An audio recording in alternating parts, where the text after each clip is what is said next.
Hello friends, today we are going to the next topic constant of integration। आज हम लोग constant of integration के बारे में पढ़ेंगे। कल प्रीवियस वीडियो में हम लोगों ने बात करी थी कि जब इंटीग्रेशन किया जाता है यानी इंटीग्रेशन e की पावर x dx, तो मैंने कहा था e की power x plus c, e की पावर x प्लस सी। ये इंटीग्रेशन का e की power x plus c, that is ये c कहाँ से आता है, ये जो कांस्टेंट है ये कहाँ से आ जाता है। तो ये कांस्टेंट कहाँ से आता है इसके बारे में हम लोग आज चर्चा करेंगे। तो जैसे कि बात करते हैं डिफरेंशिएशन हम लेते हैं एक, जैसे डिफरेंशिएशन लिया e की पावर x प्लस थ्री का लिया, ठीक है। तो e की पावर x प्लस थ्री का डिफरेंशिएशन क्या होगा, तो e की पावर x प्लस थ्री का डिफरेंशिएशन जो है वो हो जाएगा e की पावर x प्लस ज़ीरो, आप सभी जानते हैं, दैट इज e की पावर x। तो हमने ये देखा कि जब हम कांस्टेंट का, किसका, कांस्टेंट का डिफरेंशिएशन करते हैं तो वो ज़ीरो हो जाता है। तो अगर हम इंटीग्रेट करें e की पावर x को, समझना, तो वो केवल क्या आएगा, e की पावर x आएगा। c इसलिए लगा देते हैं कि ये जो थ्री जो जीरो हो गया है वो यहाँ c कांस्टेंट होगा। हमें पता नहीं होता है ये कौन सा होता है, लेकिन ये माना जाता है, इसको समझते हैं, पूरे एक तरीके से समझते हैं।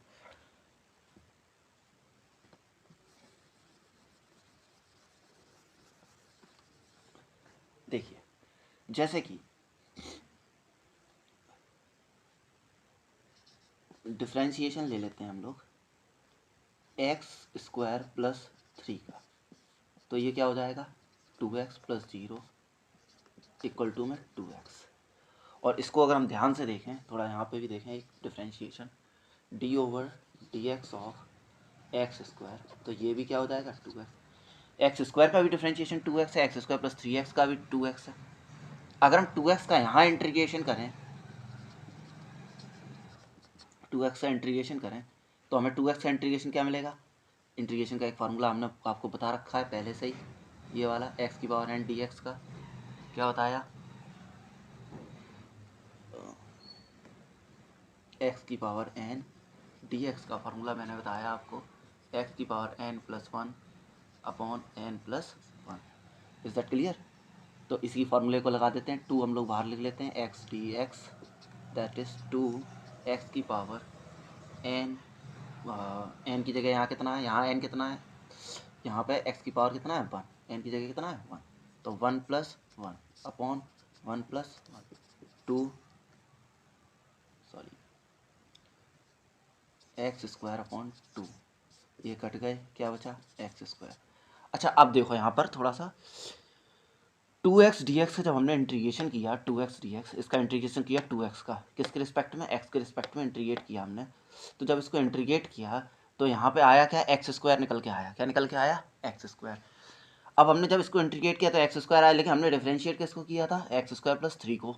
इट मीन्स जो थ्री है वो जीरो हो गया था, तो उसका इंटीग्रेशन वापस नहीं आ पाया, इसलिए यहाँ पे हम लोग क्या लगा देते हैं, एक कांस्टेंट जोड़ देते हैं। तो ये जो एक कांस्टेंट का मान है ये हमेशा सी कांस्टेंट ऑफ इंटीग्रेशन आता है।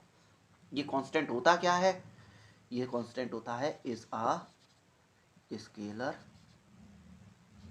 क्वांटिटी, एक स्केलर क्वांटिटी होती है या एक कांस्टेंट भी कह सकते हैं। Is that clear. तो आज आपको समझ में आ गया होगा ये कांस्टेंट क्या है। आगे बात कर लेते हैं इससे। आज हम पढ़ेंगे अब टाइप्स ऑफ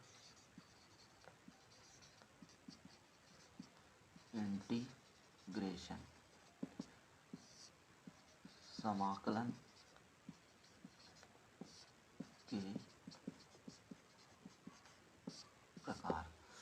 तो समाकलन दो प्रकार के होते हैं, पहला इंडेफिनिट इंटीग्रल और सेकंड डेफिनिट इंटीग्रल। इसको कहते हैं अनिश्चित समाकलन और इसको कहते हैं हम लोग निश्चित समाकलन। अंतर क्या है इन दोनों में,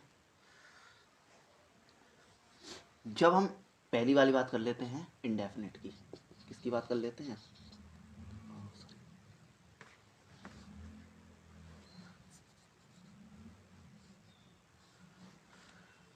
इंडेफिनिट की बात करते हैं।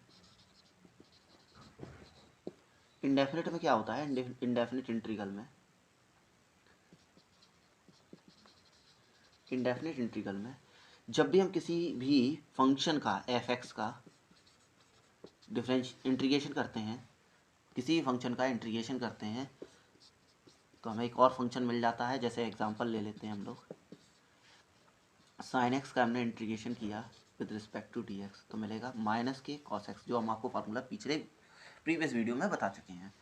तो साइन एक्स का इंटीग्रेशन क्या हो जाता है, कॉस एक्स हो जाता है माइनस के कॉस एक्स।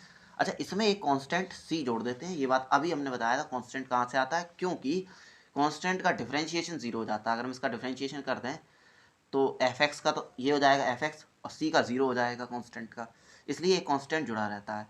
तो इसमें भी क्या जुड़ जाएगा, कांस्टेंट, यानी इंडेफिनिट इंटीग्रल में एक कांस्टेंट जोड़ा जाता है। जबकि अगर हम बात करें आगे थोड़ा सा,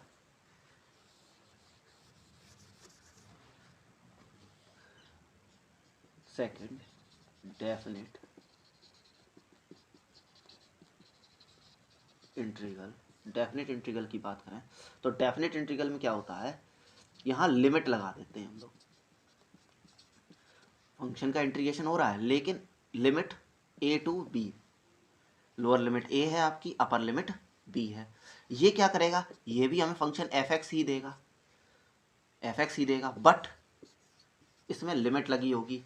ये लिमिट किस लिए लगी होगी, ये लिमिट इसलिए होगी कि आपको जो कांस्टेंट ऑफ इंटीग्रेशन सी आ रहा था, अभी नियतांक जो आ रहा था आपका, समाकलन का नियतांक सी आ रहा था, यहाँ उसकी वैल्यू आ जाएगी, यहाँ उसकी क्या आ जाएगी, आपकी वैल्यू आ जाएगी। तो देखते हैं हम लोग कैसे।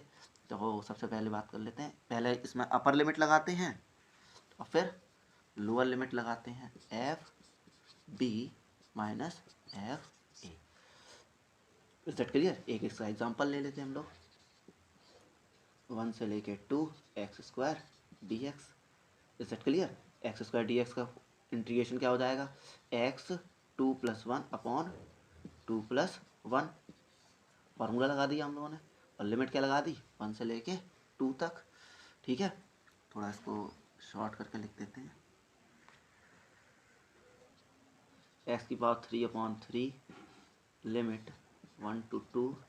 सबसे पहले हम लोग रखेंगे अपर लिमिट, पहले अपर लिमिट रख देते हैं एक्स की जगह, फिर रख देते हैं हम लोग क्या, लोअर लिमिट। तो 8/3 माइनस की 1/3, that is 7/3। Is that clear. तो ये आपको समझ में आ गया होगा टाइप्स ऑफ इंटीग्रेशन।